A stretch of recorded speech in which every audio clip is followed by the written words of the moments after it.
विश्वेशां वरुणासि राजाये च देवा असुरये च मर्ताः शतन्नो रास्वशरदो विचक्षे श्यामायुषि सुदीतानि पूर्वा. प्रकरण 14 भाग 2. ऊर्जेचे माहेरघर. सूत्रकणिका अर्थात मायटोकॉन्ड्रिया. घराघरात पोहोचणारी, घराघराला उजळणारी वीज आपल्याकडे पॉवर हाऊसमधून येते. असे पॉवर हाऊस प्रत्येक ठिकाणी बांधावे लागतात. त्याचे जाळेच विणावे लागते. आपल्या शरीराचं देखील तसंच आहे. अन्नसेवनानंतर खूप आनंददायी काम झाल्यानंतर आपण उल्हासित असतो. हा उल्हास, हा उत्साह, याला लागणारी ऊर्जा आपल्या शरीराच्या अशा कोणत्या घटकापासून मिळते याचा शास्त्रज्ञांना प्रश्न होताच. या शोधाची सुरुवात 1840 साली झाली. ती रिचर्ड अल्टेन यांनी केली. अतिशय गुंतागुंतीचे शरीरातील पेशींमधील कार्य, निर्माण होणारी ऊर्जा याचे शास्त्रज्ञ फिलिप सिकेजविट यांनी power house of the cell असे नामकरण केले. ऊर्जेचे माहेरघर असणाऱ्या पेशीतील या रचनेबाबत आपण येथे अभ्यास करणार आहोत.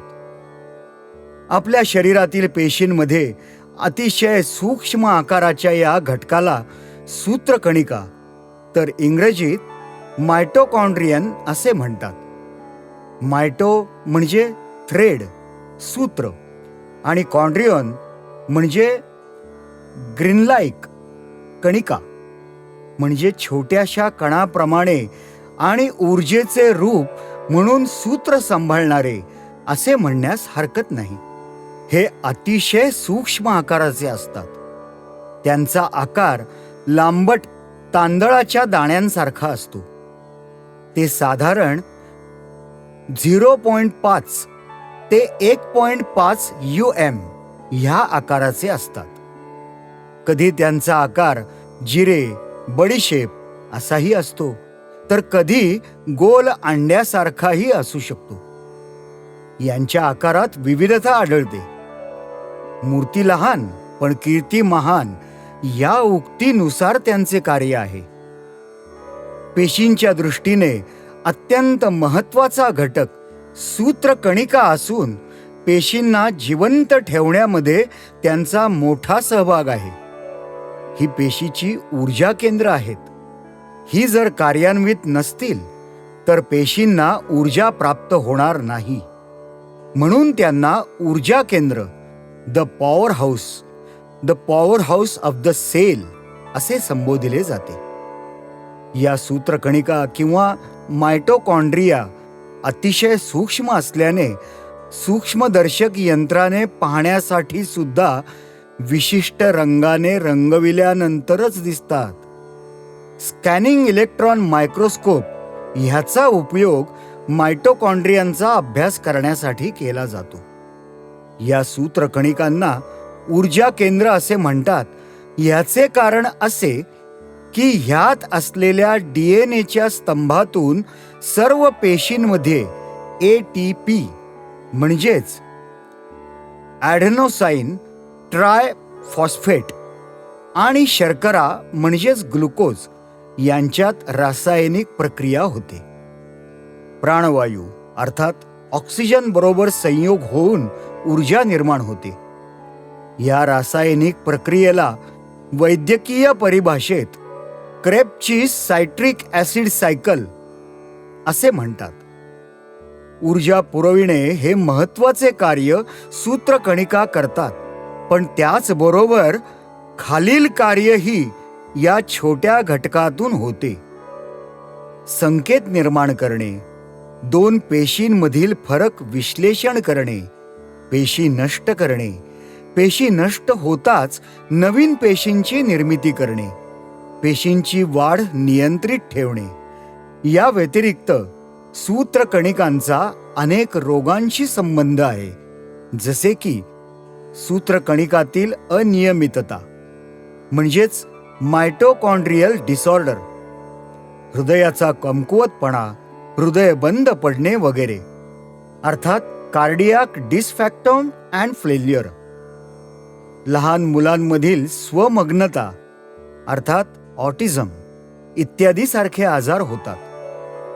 सूत्रकणिकांची संख्या प्राणी, पेशी, पेशींचे प्रकार, ऊती येथे भिन्न भिन्न असते. ही संख्या वेगवेगळ्या ठिकाणच्या गरजेप्रमाणे असते. प्रत्येक ठिकाणी प्रत्येक प्राण्यात ती सारखी असेलच असे नाही, तर त्या त्या अवयवाप्रमाणे वेगवेगळी असतात. संपूर्ण शरीरात असणाऱ्या रक्तामध्ये तांबड्या पेशीत सूत्रकणिका नाहीत, परंतु यकृताच्या पेशींमध्ये त्यांची संख्या 2000 पेक्षाही जास्त असू शकते. म्हणूनच रक्तपेशींचा ग्रुप जुळला गेला तर रक्तदान सहज शक्य आहे. परंतु अवयवदानात यकृतात अधिक जागरूकता लागते. असो, आपण सूत्रकणिकेच्या रचनेचा अभ्यास करू. सूत्रकणिकेची रचना, स्ट्रक्चर. आपल्या शरीरातील ऊर्जा निर्मितीचे केंद्र असणाऱ्या घटकाचा अभ्यास करताना आपण सुरुवातीस बघितले की अत्यंत सूक्ष्मदर्शी यंत्राने सूत्रकणिका बघता येतात. आपण बघतो, ऐकतो, एखाद्या छोट्या तांदळाच्या दाण्यावर एखादा चित्रकार कुशलतेने चित्र काढतो. त्याचप्रमाणे परमेश्वराने या छोट्या घटकात निर्मितीची महान शक्ती दडवून ठेवली आहे. निसर्ग किती महान आहे. सूत्रकणिका अर्थात मायटोकॉन्ड्रियामध्ये अनंत कप्पे असतात आणि ते कप्पे वेगवेगळ्या प्रकारची कार्य करीत असतात. तो प्रत्येक कप्पा म्हणजे एक आवरण होय. बाहेरील आवरण अर्थात आउटर मायटोकॉन्ड्रियल मेम्ब्रेन, 2 आवरणांमधील जागा, स्पेस बिटवीन 2 मेम्ब्रेन. आतील आवरण, इनर मेम्ब्रेन, आतील गर्भ, क्रिस्टई. सूत्रकणिकेच्या घड्यांमधील जागा. 5 मॅट्रिक्स, गाभा, सूत्रपट्टिके भोवतीचा त्यांना पोषक द्रव्य देणारा भाग. बाहेरील आवरण अर्थात आउटर मेम्ब्रेन हे 2 फॉस्फोलिपिड च्या पदरांनी बनलेले असते आणि त्यात प्रोटीन असतात. तसेच त्यामध्ये छिद्रेही असतात. त्यास पोरिन्स असे म्हणतात. याची जाडी साधारणतः 60 ते 65 ॲक्स्ट्रॉम एवढी असते. यात प्रोटीन आणि फॉस्फोलिपिड याचे प्रमाण 1:1 असे असते. ह्या आवरणाच्या एका बाजूकडून दुसऱ्या बाजूस साधारणतः 5000 कण त्या प्रवाहातून जातात. या आवरणास असलेल्या छिद्रातून सूत्रकणिकेत निर्माण झालेली ऊर्जा सायटोप्लाझममध्ये वितरित होते. ही ऊर्जा बाहेर पडण्याऐवजी ती जेव्हा उलटी आतमध्ये गळायला सुरुवात होते तेव्हा वृद्धत्वास सुरुवात होते. 2 आवरणातील जागा, इंटर मेम्ब्रेन स्पेस. बाह्य आवरण व आतील आवरण या 2 आवरणांमधील जागेस पेरीमायटोकॉन्ड्रियल स्पेस असे म्हणतात. बाह्य आवरणातून मूलद्रव्य घटकांचे कण सहज ये जा करतात. ह्या जागेतून शर्करेचे लहान कण तसेच आयन ये जा करतात. ही 2 आवरणातील जागा सिस्टोल प्रमाणे आहे. मोठ्या प्रोटीन कणाला म्हणजेच मोलिक्युलला विशेष प्रकारचे संकेत सिग्नलिंग असल्याशिवाय बाहेरील आवरणात जाता येत नाही. एकंदरीतच येथील प्रोटीनची रचना, कॉम्पोजिशन ही सिस्टोलच्या प्रोटीनच्या रचनेच्या पेक्षा भिन्न आहे. ह्या जागेतील एका प्रोटीनला सायटोक्रोम असे म्हणतात. आतील आवरण अर्थात इनर मेम्ब्रेन बघूया. आतील आवरणात प्रोटीन्स असतात. यात 151 विविध प्रकारचे पॉलीपेप्टाइड्स आहेत. मायटोकॉन्ड्रियाच्या संपूर्ण प्रोटीन्सच्या प्रमाणापैकी 115 प्रोटीन्स आतील आवरणात असतात. यामध्ये प्रोटीन्स आणि फॉस्फोलिपिडचे वजनातील गुणोत्तर 3:1 असे आहे. यातून छोटे कण आणि आयनची ये-जा असते. चौथा भाग क्रिस्टी. आतील आवरणास अनंत घड्या असतात. या घड्यांना क्रिस्टी असे म्हणतात. या क्रिस्टीमुळे आतील आवरणाची जागा 5 पट वाढते. ही सरफेस एरिया वेगवेगळ्या ठिकाणी वेगवेगळी असते. वेगवेगळ्या क्रिस्टीचा सरफेस एरिया हा ज्या वेळेस एटीपीची निर्मिती होते त्यावेळेस प्रसरण पावतो. यकृतातील आतील आवरणाची जागा ही बाहेरील आवरणापेक्षा 5 पट अधिक असते. ज्याप्रमाणे स्नायूंना जास्त ऊर्जेची गरज असते तेथे क्रिस्टी जास्त प्रमाणात आढळतात. क्रिस्टीच्या घड्यांवर गोल बॉडीज असतात. त्यांना एफ पार्टिकल किंवा ऑक्सिझोम असेही म्हणतात. 5वा भाग मॅट्रिक्स. आता आतील घडीच्या म्हणजेच फोल्डच्या आवरणातील जागा म्हणजेच मॅट्रिक्स. सूत्रकणिकेत असलेल्या एकूण प्रथिनांपैकी 2/3 प्रथिनं इथे असतात. एटीपीचे उत्पादन होण्यासाठी या मॅट्रिक्सला महत्त्व आहे. मॅट्रिक्समध्ये शेकडो एन्झाईम्स, विशेषतः मायटोकॉन्ड्रियल रायबोझोम tRNA तसेच मायटोकॉन्ड्रियल DNA जिनोमी मोठ्या तीव्र स्वरूपात आढळतात. याचे मुख्य कार्य म्हणजे पायरोव्हेट, फॅटी ॲसिड आणि सायट्रिक ॲसिडचे ऑक्सिडेशन अर्थात प्राणवायूशी संयोग होऊन ऊर्जा निर्मिती हा होय. सूत्रकणिकेत म्हणजेच मायटोकॉन्ड्रियामध्ये त्याचे जेनेटिक मटेरियल आहे आणि त्यापासून जीन्स तयार होतात. ते RNA, रिबोन्यूक्लिक ॲसिड ते प्रोटीन्स तयार करण्याची मशिनरी आहे. या सूत्रकणिकेत 37 जीन्स असून यातील 13 पेप्टाइड जीन्स आहेत. याचा उपयोग एटीपी तयार करण्यासाठी होतो.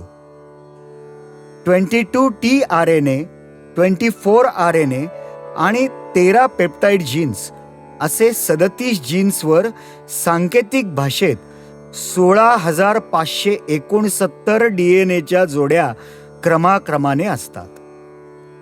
जरी जवळजवळ सर्व जनुके पेशीच्या केंद्रकांमध्येच असतात तरीही सूत्रकणिकेमध्ये मात्र त्यांची स्वतंत्र जनुके असतात. आणि या जनकांच्या समूहाचे बॅक्टेरिया अर्थात जीवाणू यांच्यामधील जनुकातील समूहाशी बरेचसे साम्य आहे. त्यात नत्र आम्लाच्या निर्मितीसाठी tRNA व rRNA हे 2 महत्त्वाचे घटक आहेत. सूत्रकणिकेची रचना पाहिल्यानंतर वेदांमध्ये दिलेल्या प्राणीमात्रांच्या निर्मितीच्या क्रियेमध्ये जे 5 कोश सांगितलेले आहेत त्यांचे स्मरण होते. सूत्रकणिकेत एकच रंगसूत्र अर्थात क्रोमोझोम असते तर केंद्रकात जोड्या असतात. सूत्रकणिकेचा उगम याबाबत 2 तर्कवाद आहेत. एंडोसिम्बायोटिक आणि ऑटोगोनियस. यातील पहिल्या तर्कवादात असे सुचविले आहे की सूत्रकणिका सुरुवातीला आदिपेशी होत्या.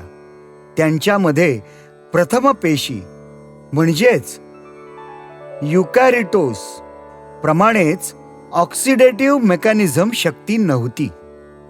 ज्यावेळी आदिपेशी आणि प्रथम पेशी एकत्र आल्या त्यावेळी पेशींमध्ये ही शक्ती प्रथम निर्माण झाली. एंडोसिम्बायोसिस. दुसऱ्या तर्कानुसार सूत्रकणिकांचा उगम केंद्रकाचे विभाजन होऊन त्यातील DNAचे विभाजन झाले. ही क्रिया प्रोकॅरियोट पासून युकॅरियोट वेगवेगळे होण्याच्या वेळी झाली. या विभाजन झालेल्या DNA भोवती आवरण म्हणजेच मेम्ब्रेन तयार झाले आणि त्यात प्रोटीन्सना शिरकाव करता येईनासा झाला. सूत्रकणिकांमधील डीएनएची रचना एका गुणसूत्राच्या अनेक आवृत्त्या एकत्रित होऊन झालेली आहे. या गुणसूत्रामध्ये डॉक्स प्रोटीन्सची जनुके असतात. तथापि सूत्रकणिकांची निर्मिती ही केंद्रकाबरोबर झाली की नंतर हे समजलेले नाही. एंडोसिम्बायोसिस हा तर्कवाद असे सुचवितो की पेशींच्या सायटोप्लाझममध्ये बॅक्टेरियाचा प्रवेश झाला व त्यांचे सूत्रकणिकांमध्ये रूपांतर झाले.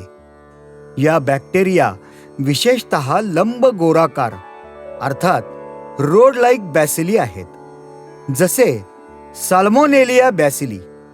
मूळच्या आदिपेशी अर्थात प्रोकार्योट्स ऊर्जा निर्मितीसाठी साखरेचे विभाजन करून अर्थात ग्लायकोलायसिस व नासवण्याच्या क्रियेने अर्थात फर्मेंटेशन ऑक्सिजन विना तयार करीत असत. बॅक्टेरियात श्वासोच्छवासाद्वारे एरोबिक रेस्पिरेशन ऊर्जा निर्मितीस सुरुवात झाली. ही घटना 1 बिलियन वर्षापूर्वी घडली असावी असा अंदाज आहे.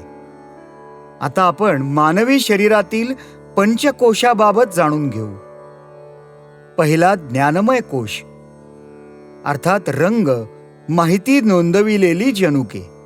2 प्राणमय कोश म्हणजेच ऊर्जा निर्मितीसाठी वापरले जाणारे प्राणवायू. 3 अन्नमय कोश म्हणजेच मॅट्रिक्स. यातूनच एटीपीची निर्मिती होते. याशिवाय ऊर्जा निर्माण होऊ शकत नाही. थोडक्यात हा भाग म्हणजेच सूत्रकणिकेला ऊर्जा निर्मितीसाठी अन्न पुरवठा करणारा आहे. तसेच यात साखरेचीही साठवण होते. चौथा मनोमय कोश. निर्माण झालेली ऊर्जा 2 आवरणांमधील मोकळ्या जागेत पाठविण्यासाठी जे वाहक असतात आणि ते वाहक मनाच्या निर्णयाशिवाय ऊर्जेच्या निर्मितीत चढ उताराचे बदल करू शकत नाहीत. 5वा आनंदमय कोश. निर्माण झालेली ऊर्जा पेशीतील सायटोप्लाझममध्ये वितरित केली जाते. ह्या ऊर्जेचे प्रसरण जेव्हा पेशीत होते तो आनंदमय कोश. वेदांमधील 5 कोश आणि सूत्रकणिकेचे 5 भाग अर्थात मायटोकॉन्ड्रियाचे 5 भाग आणि त्यांचे कार्य अतिसूक्ष्म नसले तरी ढोबळ मानाने एकच आहे. कोणतीही अत्याधुनिक प्रयोगशाळा नसताना, कोणतीही सूक्ष्मदर्शक यंत्रे नसताना वेद लिहिणाऱ्यांनी जी समर्पक कल्पना मांडली तिचा उल्लेख पंचकोश या स्वतंत्र भागात दिला आहे. कोणत्याही संशोधनामध्ये संशोधनाचा पाया सिद्धांतावर अर्थात थिअरीवर आधारलेला असतो. ह्यालाच हायपोथेसिस असं म्हणतात. थिसिस म्हणजे सिद्धांत आणि हायपो म्हणजे स्वीकारलेले, मूलभूत. हे मूलभूत स्वीकारलेले सिद्धांत हायपोथिसिस सजीवांच्या संदर्भात बऱ्यापैकी लागू पडते असे म्हणणे वावगे ठरू नये. ऊर्जा. मागील भागात आपण शरीरात ऊर्जा निर्मिती करणाऱ्या मायटोकॉन्ड्रियाबाबत विचार केला. सदर प्रकरणात ऊर्जा निर्मितीचे काम याद्वारे कसे केले जाते याचाच विचार करणार आहोत. आपल्या लेखनाचा विषय सूत्रकणिका म्हणजेच मायटोकॉन्ड्रिया हा नाही. या संदर्भात आपण जुजबी माहिती तर करून घेतली. ज्यावेळी सूत्रकणिका किंवा मायटोकॉन्ड्रियाला ऊर्जेचे केंद्र असे संबोधले जाते, तर आध्यात्मिक अभ्यास करताना शरीरात ऊर्जा कशा रीतीने तयार होते याकरिता आपण हा अभ्यास केला. या संबंधित अधिक माहिती अनंत ठिकाणी उपलब्ध आहे. सूत्रकणिका किंवा मायटोकॉन्ड्रियाचे मुख्य कार्य काय, तर एटीपी ॲड्रोसिन ट्रायफॉस्फेट तयार करणे हे असून ते सायट्रिक ॲसिड सायकलद्वारे केले जाते. या व्यतिरिक्त इतरही कार्य आहेत. अनेक प्रकारची प्रथिने सूत्रकणिकेतील आवरणात असतात. ही आवरणे सलग अशी असतात. ग्लुकोज पायरोव्हेट व NADH याची निर्मिती सायटोसोलमध्ये होते. या घटकाचे ऑक्सिडेशन सूत्रकणिकेमध्ये होते. याकरिता लागणारा ऑक्सिजन हा श्वासोच्छ्वासातून मिळतो. म्हणूनच त्यास एरोबिक रेस्पिरेशन असे म्हणतात. जेव्हा ऑक्सिजन मर्यादित असतो तेव्हा ग्लायकोलायटिक पदार्थ म्हणजेच ग्लुकोज नंतर तयार झालेले पदार्थ सायटोप्लाझममध्ये ॲनएरोबिक फर्मेंटेशन करतात.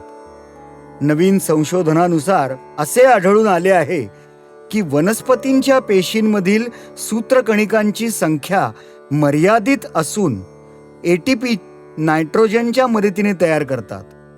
येथे ऑक्सिजनची गरज नसते. तयार झालेले एटीपी आतील आवरणातील विशिष्ट प्रोटीन्सच्या मदतीने पोरिन्स हे साधारण 5000 पर्यंत बाहेरील आवरणांमध्ये असतात आणि त्यातून बाहेर पडतात. याच मार्गाने एडीपी ॲडेनोसाइन डायफॉस्फेट या सायटोप्लाझममधून बाहेरील आवरणामधून आतील आवरणात जातो. जेव्हा ग्लुकोजच्या विघटनानंतर पायरोव्हेट निर्माण होतात तेव्हा ते प्रत्यक्ष आतील आवरणातून मॅट्रिक्समध्ये येतात. मॅट्रिक्समध्ये आल्यानंतर एकतर ते कोएन्झाईम ए बरोबर ऑक्सिडाइज्ड होऊन कार्बन डायऑक्साईड, ॲसिटिल आणि NADH असे तयार होतात, किंवा कार्बनशी संयोग पाहून ते कार्बो ऑक्सिलेटेड पासून ऑझिलो ॲसिटेट असे तयार होतात. अशा प्रकारे सायट्रिक ॲसिड सायकलची क्षमता वाढवून अचानक येणाऱ्या हालचालींना ऊर्जा देण्यास उपयोगी पडतात. उदाहरणार्थ शारीरिक हालचाली, स्नायूकरता एटीपीची निर्मिती कमी किंवा जास्त करण्याची क्रिया, या प्रक्रियेतील मध्यस्थ सायट्रेट, ॲसोसायट्रेट, अल्फा किटो, बुटा आरारेट आणि इतर यांचे मध्ये वारंवार घडते. जास्तीची निर्मिती सायट्रिक ॲसिड सायकलमध्ये साठवली जाते. या क्रियेला ॲनॅप्लेरोटिक असे म्हणतात व दुसऱ्या क्रियेस कॅटोप्ल्युरेटिक असे म्हणतात.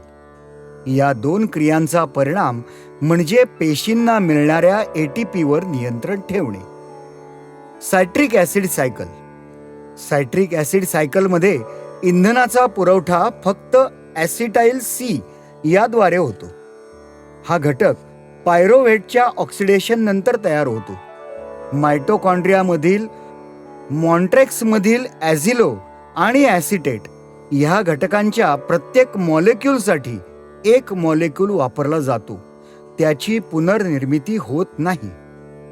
ॲसिटाइल को एच्या ॲसिटेटचे घटकातून ऑक्सिडेशन झाल्यानंतर CO2 बाहेर पडतो. मायटोकॉन्ड्रियात CO2 पाणी व ऊर्जा तयार होते. सायट्रिक ॲसिडच्या सायकलमधील एन्झाईम्स मॅट्रिक्समध्ये असतात. ह्याला अपवाद फक्त इतर सक्सिनेट डिहायड्रोवॉलेस्ट जो भिंतीला आत चिकटलेला आहे तो मॅट्रिक्समध्ये नाही. सायट्रिक ॲसिड सायकल प्रक्रिया होऊन CO2 तयार होतो. यातूनच जे इलेक्ट्रॉन बाहेर पडतात त्यांची इलेक्ट्रॉन ट्रान्सफरची साखळी तयार होते व त्यातून GTP जो पुढे ATP मध्ये रूपांतरित होतो. मायटोकॉन्ड्रियांचा अर्थात सूत्रकणिकांचा वृद्धत्वाशी संबंध. सूत्रकणिका यांच्यापासून तयार झालेल्या ऊर्जेचे प्रोटॉन्स पॉझिटिव्ह 2 आवरणातील जागेत पंप करण्यासाठी वापरले जातात. परंतु त्यातील काही इलेक्ट्रॉन प्रीमॅच्युअर्ड ऑक्सिडेशन करतात. त्यामुळे सुपेरा ऑक्साईड सारख्या क्रियाशील ऑक्साईड पेशी तयार होतात आणि म्हणूनच पेशींचे एजिंग होते. ज्यावेळी प्रोटीनचे प्रमाण 2 आवरणांच्या जागेत वाढते तेव्हा एक शक्तिशाली इलेक्ट्रोग्रेडियंट तयार होतो. हे प्रोटीन्स परत नायट्रेटमध्ये ATP सिंथेन्समध्ये जाऊ शकतात व त्यांच्यातील सुप्त ऊर्जा ADP पासून तयार करण्यासाठी वापरली जाते. या 2 जागांमध्ये तयार झालेला इलेक्ट्रोकेमिकल ग्रेडियंट म्हणजे ऊर्जा किंवा उष्णता निर्माण करण्यासाठी ज्या माध्यमाची मदत मिळते तो थर्मोजेनिक नावाचा प्रोटीन आहे. सस्तन प्राण्यांच्या शरीरात दिसणाऱ्या ब्राऊन फॅटमध्ये हा घटक नेहमी आढळतो. त्याचप्रमाणे जन्मतः सर्वात जास्ती म्हणजेच बालकांमध्ये आणि बेडकांच्या पिल्लांमध्ये सापडतो. जसजसे वय वाढत जाईल तसतसा हा कमी होत जाईल. एकंदरीत थर्मोजेनिस्टवर आपली कार्यशैली म्हणजेच शारीरिक वय अवलंबून आहे.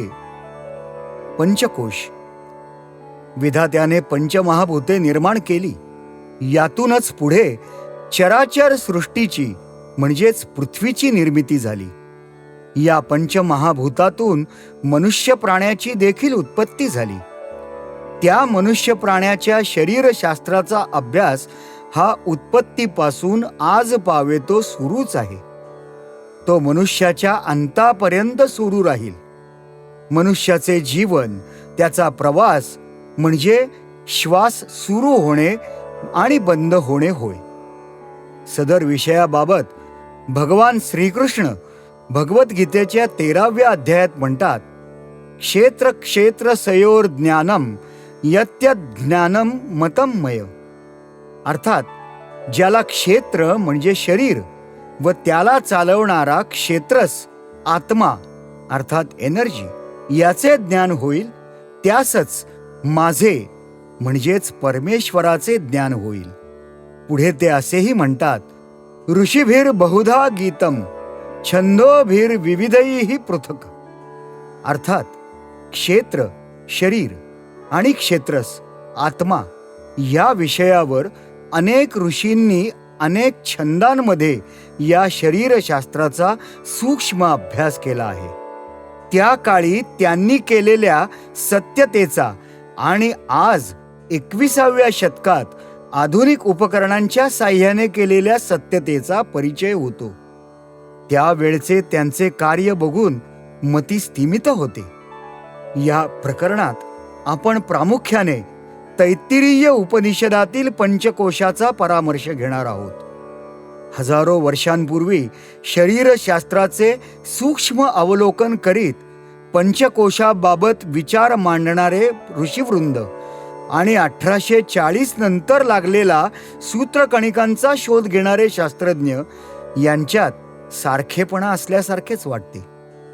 आपल्या ऋषीमुनींनी खूप मोठ्या प्रमाणात माणसाच्या शरीर रचनेचा अभ्यास केला, कारण त्यांना पक्के ज्ञात होते की या सृष्टीत जे सर्व काही आहे तेच माझ्याही शरीरात असावयास पाहिजे.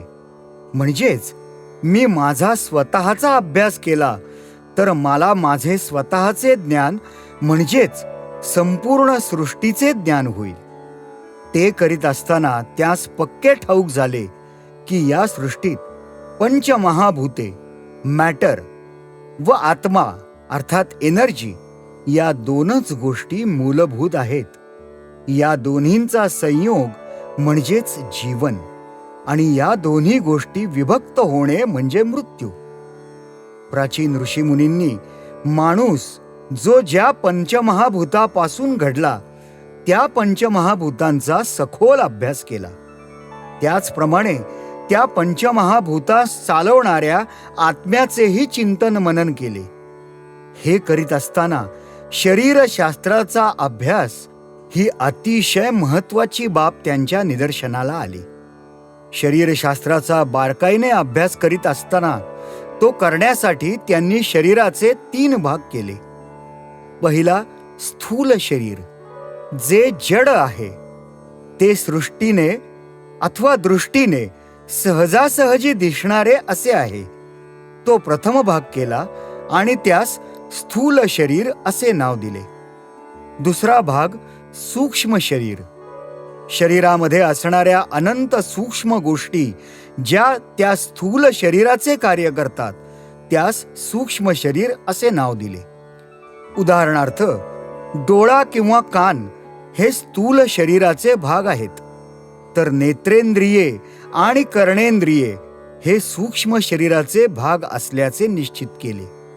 अनेकदा कान आहेत पण कर्णेंद्रिये खराब झाली तर कान असून पुढील क्रिया होत नाही. शरीराचे कोणतेही कार्य हे त्या 2 गोष्टींवर म्हणजे स्थूल शरीर आणि सूक्ष्म शरीर यावर निश्चितपणे अवलंबून असल्याचे त्यांच्या निदर्शनास आले. वाचक हो, मनुष्य हा 36 तत्वांचा बनलेला असून त्यात पंचमहाभूते, अहंकार, बुद्धी, अव्यक्त, 10 इंद्रिये अर्थात 10 इंद्रियांचे 10 विषय, इच्छा, द्वेष, त्याचप्रमाणे सुखदुःख या सगळ्यांचा समावेश आणि चेतना असा 36 तत्वांचा असून त्या सूक्ष्म शरीरातील ज्या क्रिया घडतात ते सूक्ष्म शरीर म्हणजे अव्यक्त होय. कारण शरीर हे तिसरं शरीर म्हणजेच अज्ञान. कितीही ज्ञान घेतलं तरी अज्ञान हे कायम आहेच. ह्या पुस्तकात याबाबतचा उल्लेख इतरत्र आलेला आहे. त्याची पुनरावृत्ती होऊ नये म्हणून आपण येथे 3 शरीराचा मिळून झालेल्या पंचकोशाचा सविस्तर उहापोह करणार आहोत. शंकराचार्य आपल्या आत्मबोधात म्हणतात, पंचकोशादि योगेन तत्तन्मयाः इव स्थितः शुद्धात्मा नील वस्त्रादि योगेन स्फटिको तथा. अर्थातच पंचकोशांशी झालेल्या एकरूपतेमुळे, तादात्म्यामुळे निर्मल आत्मतत्व त्याचे गुणधर्म स्वतःवर ओढवून घेत असल्यासारखे दिसते. जसे एखाद्या स्फटिकाच्या बाबतीत तो त्याच्या सान्निध्यातील रंग अर्थात निळे वस्त्र स्वतःवर ओढवून घेत असल्यासारखा दिसतो.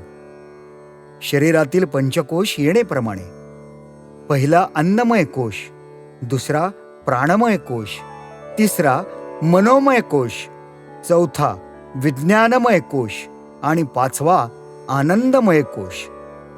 वेदांतानुसार मनुष्याचे व्यक्तित्व उपरोक्त 5 कोशांचे बनलेले आहे. एक कोश दुसऱ्याच्या आत आहे तेव्हा एक दुसऱ्यापेक्षा सूक्ष्मतर आहे असा अर्थ घ्यायचा. या रचनेबाबत केंद्रस्थानी आत्मा असून त्याच्या बाहेर आनंदमय कोश, त्याच्या बाहेर विज्ञानमय बुद्धिकोश, त्याच्या बाहेर तिसरा मनोमय कोश, त्याच्या बाहेर चौथा वायू अर्थात प्राणमय कोश आणि 5वा सर्वात बाहेरचा अन्नमय कोश होय. पहिला अन्नमय कोश अन्नापासून बनलेला. अन्नम ब्रह्मेति व्यजानात अन्नध्ययेव खल्विमानी भूतानी जायन्ते. अर्थात अन्न हेच ब्रह्म आहे. अन्नात भवती भूतानी. अन्नापासून मनुष्य तयार होतो. म्हणजेच अन्नापासून वीर्याची उत्पत्ती होते. स्त्री शरीरात स्त्री बीजाची उत्पत्ती होते आणि त्यातूनच मनुष्याचा जन्म होतो. एकंदरीत माणसाच्या शरीराचे मूळ कारण अन्न हेच होय. भौतिक शरीर ही आपल्या व्यक्तिमत्वाची सर्वात बाहेरील सीमा. प्रत्येकास जागृतावस्थेत त्याची जाण असते. या पार्थिव देहास अन्नमय कोश असे म्हणतात.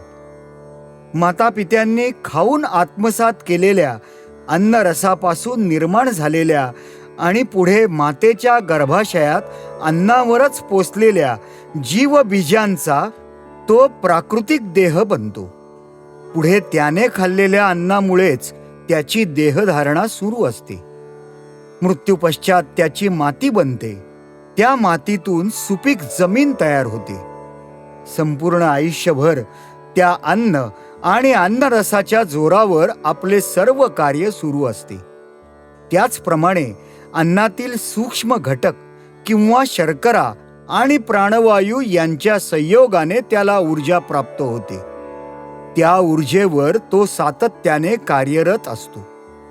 त्याचप्रमाणे त्याच्या मृत्यूनंतरही ज्या पंचमहाभूतातील पृथ्वीपासून अन्न निर्माण होते त्यातच तो विलीन होतो. म्हणजेच माणसाच्या जन्मापूर्वी आणि पश्चात त्याचा अन्नाशी फारच जवळचा संबंध आहे. सोबतच्या आकृतीनुसार तयार झालेले सूक्ष्म शरीर हे अन्नामुळे आणि त्या अन्नपचनातून होणाऱ्या ऊर्जेवर अवलंबून असते. या अन्नमय कोशात प्रामुख्याने पंचकर्मेंद्रिये आणि पंचज्ञानेंद्रिये यांचा समावेश असतो. दुसरा प्राणमय कोश अर्थात प्राणापासून बनलेला. प्राणो ब्रह्मेति व्यजानात प्राणाध्ययेव खल्विमानी भूतानी जायन्ते. प्राण हेच ब्रह्म. शरीर शास्त्रज्ञांनी वर्णन केलेल्या पंचशरीर इंद्रिय कार्यसंस्थांशी म्हणजेच फिजिओलॉजिकल सिस्टीम्स जुळणाऱ्या पंचप्राणांना पंचमय कोश, प्राणमय कोश असे म्हणतात. ही सर्व कार्ये आपल्या श्वासोच्छ्वासात घेतल्या जाणाऱ्या प्राणाशी संबंधित आहेत. म्हणूनच यास प्राणमय कोश असे म्हणतात. शरीर आणि मन या दोघांनाही एकत्र बांधणारा तो प्राण, ज्यांनी हा कोश बनलेला आहे ते पंचप्राण येणेप्रमाणे. प्राण इंद्रिय ज्ञानग्रहण शक्ती. बाह्य वस्तुजगापासून 5 ज्ञानेंद्रियांच्या द्वारा स्वीकारल्या जाणाऱ्या पंचविद्य संवेदनांच्या ज्ञानग्रहणावर हा प्राण नियंत्रण ठेवतो. अपान उत्सर्जन शक्ती. रेतस अर्थात जीवबीज, थुंकी, घाम, मलमूत्र इत्यादी ज्या गोष्टी बाहेर टाकल्या जातात किंवा उत्सर्जित होतात हे अपानाचे कार्य होय. तिसरा समान पचनशक्ती. समान वायू हा जठरात पोचलेल्या अन्नाचे पचन आणि सात्मीकरण करत असतो. शरीराचे संतुलन या प्राणामुळे होते. चौथा व्यान अभिसरण शक्ती. रक्तप्रवाहातून शरीराच्या निरनिराळ्या अवयवांना अन्नरसातील पोषक घटक द्रव्ये ज्या शक्तीच्या द्वारे पुरविली जातात ती व्यानाच्या शक्तीमुळे. पाचवा उदान विचारशक्ती. आपल्या विचारांना त्यांच्या आत्ताच्या पातळीवरून नवीन तत्व किंवा ध्येय या संबंधीच्या संकल्पना करून तिचे आकलन उंचावण्याचे जे शक्तीमधील सामर्थ्य प्राप्त झालेले असते ते या उदान वायूमुळे. प्राणमय कोश हा अन्नमय कोशाचे नियंत्रण व नियमन करतो. जेव्हा हे प्राण आपापले कार्य योग्य प्रकारे करीत नाहीत तेव्हा शरीराचे कार्य बिघडते. योगशास्त्रानुसार 72,000 नस नाड्यांचा समूह असून त्या षटचक्रातून प्राण जातो आणि हा प्राण त्याच्यातून प्रवाहित होत असतो. या नस नाड्या एकमेकीत ऊर्जा केंद्र किंवा 6 चक्रांशी जोडलेल्या असतात. आपण या सगळ्यांचा कुंडलिनी शक्ती या प्रकरणात अभ्यास केलेला आहे. ह्या प्राण वाढून नेणाऱ्या नस नाड्या नीला, रोहिणी किंवा मज्जातंतू नाहीत. यातील महत्वाच्या 3 इडा, पिंगला आणि सुषुम्ना. या कोशावर ॲक्युप्रेशर, रेकी, चुंबकीय शास्त्र तसेच होमिओपॅथी, वैद्यकीय औषधही कार्य करू शकतात. वैद्यकीय शास्त्रासाठी प्राणांवर कार्य होणे ही एक उपलब्धी होय. तिसरा मनोमय कोश मनापासून बनलेला. मनोब्रह्मेति व्यजानात मनसो ह्येव खल्विमानी भूतानो जायन्ते. मन हेच ब्रह्म आहे. मन हेच सर्व निर्मितीचे कारण आहे. मनच अस्तित्वाचे सातत्य जोपासते. मन जीवनापासून विभक्त होते तेव्हा ते शरीरापासून मुक्त होते. प्रत्येक विचाराला आदी आणि अंत असतोच. एक व्यक्तिभाव म्हणून मनाला अस्तित्व असेल तर केवळ त्याच्या बदलत्या विचारांच्या प्रवाहात असते.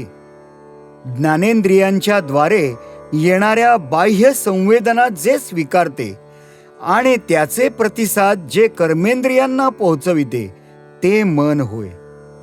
5ही ज्ञानेंद्रियांच्या द्वारा मिळालेल्या संवेदना जरी एकमेकींपासून भिन्न आणि अलग असल्या तरीही त्या संवेदना ज्याच्याकडून स्वीकारल्या जातात त्याच्याकडून त्या सर्वांचा एकसंध अनुभव तयार होतो. यालाच मन म्हणतात. मनाचे वर्णन भावभावनांची बैठक असेही करता येऊ शकते. प्राणमय कोशाचे नियमन आणि सुनियंत्रण मन करीत असते. एखाद्या मानसिक धक्क्यामुळे जेव्हा मन अस्वस्थ होते तेव्हा त्याचा परिणाम प्राणांच्या कार्यावर पर्यायाने शरीरावर होतो. आधुनिक उपचार पद्धतीत ॲरोमा अर्थात गंध, संगीत, रंग, प्लॅसिबो उपचार पद्धती या मनावर कार्य करणाऱ्या म्हणून प्रसिद्धीस येत आहेत. होमिओपॅथी या वैद्यकीय शास्त्रात डॉक्टर पूर्ण वैयक्तिक कौटुंबिक माहितीवरूनच औषध देतात. आपल्यातील मन हा संकल्प विकल्प करणारा घटक आहे. मन हे पाहिलेल्या आणि ऐकलेल्या वस्तूंच्याकडे आणि ठिकाणाकडे उड्डाण करीत असते. त्याची विशालता मोठी आहे. बाह्य आवरणांपेक्षा हे सूक्ष्मतर आहे. समर्थ रामदास स्वामी म्हणतात, अनुदिनी अनुतापे तापलो रामराया, परमदिन दयाळा नीरसी मोहमाया, अचपळ मन माझे नावरे आवरिता, तुझ विणशिण होतो धावरे धाव आता. चौथा विज्ञानमय कोश अर्थात बुद्धीपासून बनलेला. विज्ञानम ब्रह्मेति व्यजानात, विज्ञानध्येव खल्विमानो भूतानि जायन्ते. ज्ञान अर्थात बुद्धी हेच ब्रह्म होय. बुद्धी ही मनापेक्षा सूक्ष्म असते. बुद्धी हाच सर्व कर्मांमध्ये खरा अभिकर्ता असतो. बुद्धी म्हणजे मनाकडून स्वीकारल्या जाणाऱ्या संवेदनांची नोंद करणे आणि त्यावर निर्णय घेणे. कोणत्या प्रकारचे प्रतिसाद कार्यवाहीत आणावयाचे या संबंधी निर्णय घेणारी शक्ती म्हणजे बुद्धी. मन जेव्हा ठाम निश्चयाप्रत आणि इच्छाशक्तीने घेतलेल्या निर्णयाप्रत येते तेव्हा ती बुद्धी असते. बुद्धी ही मनापेक्षा सूक्ष्मतर समजली जाते. बुद्धी ज्ञात क्षेत्रात राहून नवनवीन शोधांचे संशोधन करणे, त्यावर चिंतन करणे, त्यांचे आकलन करणे यासारख्या अज्ञात क्षेत्राचाही भेद करू शकते. हा कोश मनोमय कोशापेक्षाही सूक्ष्म असा आहे. जेव्हा आपण डोळे मिटून ध्यान धारणा करतो त्यावेळेस मनोमय कोश कमी कमी होत जाऊन विज्ञानमय कोश प्रसरण पावत असतो. ध्यानाच्या शेवटी बुद्धी स्थिर असते आणि मग समाधी अवस्था निर्माण होते. नवीन शास्त्रात मानसशास्त्रीय शाखेत मनाला दुरुस्त करण्यासाठी सल्लागार ध्यानधारणेचा उपयोग सांगतात. क्वांटम फिजिक्स ही शाखा देखील अशाच स्वरूपाचे कार्य करते. पाचवा आनंदमय कोश आनंदाचा बनलेला. आनंदो ब्रह्मेति व्यजानात, आनंदाध्येव खल्विमानी भूतानि जायन्ते. अर्थात परमसुख हेच ब्रह्म. 5 कोशांपैकी सर्वात आतील कोश म्हणजेच आनंदमय कोश अर्थात कारण शरीर. जाणीवेच्या सुषुप्ती अवस्थेत आपण ज्या अज्ञानी अवस्थेत असतो त्यांनी हा कोश बनलेला आहे. जागृत आणि स्वप्नावस्थेतल्यापेक्षा गाढ झोपल्याची जी अवस्था ती आनंदमय असते. आत्मस्वरूप म्हणजेच अचेतनांच्या आवरणामध्ये आत असलेली अगदी सूक्ष्म गोष्ट आहे. आनंदमय कोश इतर 4 बाहेरील कोशांपेक्षा अतिसूक्ष्मतर आहे आणि सूक्ष्मतर कोशाचे नियंत्रण, नियमन, भरण पोषण करीत असतो. गाढ निद्रेत असताना मनुष्य मन आणि बुद्धीच्या पलीकडे असतो. आनंदमय कोश म्हणजे सच्चिदानंदाची परिसीमा होय.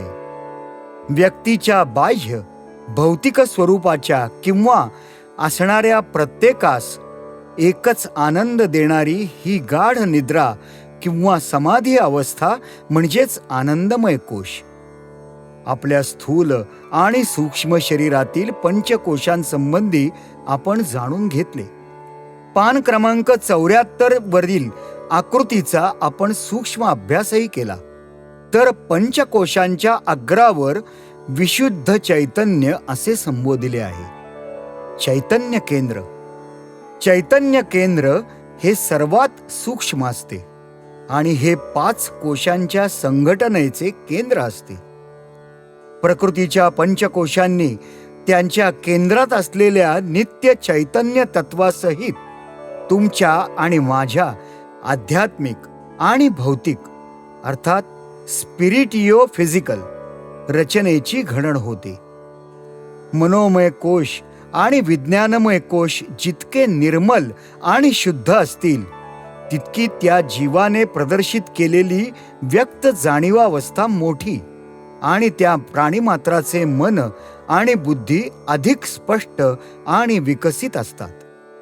जेव्हा मन, बुद्धी, अहंकार यांचा निराश होतो तेव्हा सोपाधिक चैतन्य तत्व हे निरुपाधिक चैतन्य तत्वांमध्ये विलीन होते. तेव्हा खोलींच्या भिंती पूर्ण पाडल्या जातात. तेव्हा चिदाकाश शिल्लक राहते आणि म्हणूनच तुकाराम महाराज म्हणतात, आनंदाचे डोही आनंद तरंग, आनंदाचे डोही आनंद तरंग. ओ